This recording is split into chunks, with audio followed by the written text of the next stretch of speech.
এটা ঠিক নয়। জমিয়ত উলামা হিন্দ দুভাগে বিভক্ত বলা যেতে পারে।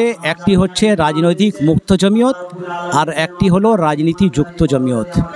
আমরা রাজনীতি মুক্ত জমিয়ত। আমাদের যিনি প্রেসিডেন্ট স্বাধীনতা সংগ্রামী হোসেন আহমদ মাদানির সুযোগ্য সন্তান হজরত মৌলানা সৈয়দ আরশাদ মাদানী সাহেব, যিনি দারুল উলুম দেওবন্দের স্বনামধন্য হেড মৌলানা সাহেব সদরুল মুদারিসিন এবং আমিরুল হিন্দ, এবং বর্তমানে যিনি জমিয়ত উলামা হিন্দের সর্বভারতীয় সভাপতি।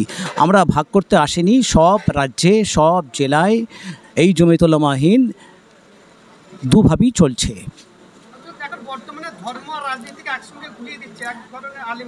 হ্যাঁ, দেখুন, ধর্ম আলাদা, এটা আর রাজনীতি আলাদা। আমরা মুসলিম হিসাবে আমরা মনে করি যে আমরা জাতি ধর্ম বর্ণ নির্বিশেষে ভারতবর্ষে যুগ যুগ ধরে মিলেমিশে বসবাস করি।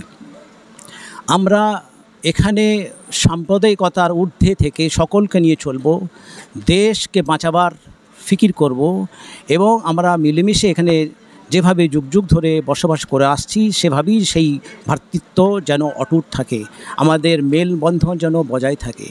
আমরা জমিয়ত ভাগ করার জন্য এখানে আসিনি। জমিয়ত তো দুভাগে বিভক্ত বহুদিন আগেই হয়েছে, 2006-07 সাল থেকে হয়েছে, এবং আমাদের পারস্পরিক এক জমিয়ত অপর জমিয়তের সাথে আমরা মিলেমিশে বিভিন্ন সময়ে বিভিন্ন ইস্যুকে নিয়ে আমরা একসাথে সিটিং মিটিং করি। এমন কিছু ব্যাপার নয়। আমাদের প্রোগ্রামে আপনার ওনাদেরকে দেখতে পাবেন, আবার ওনাদের প্রোগ্রামেও আমাদের নেতৃত্ব যারা আছেন তাদেরকেও দেখতে পাবেন। তো সুতরাং আমরা জমিয়তকে নতুন করে ভাগ করার জন্য আসিনি।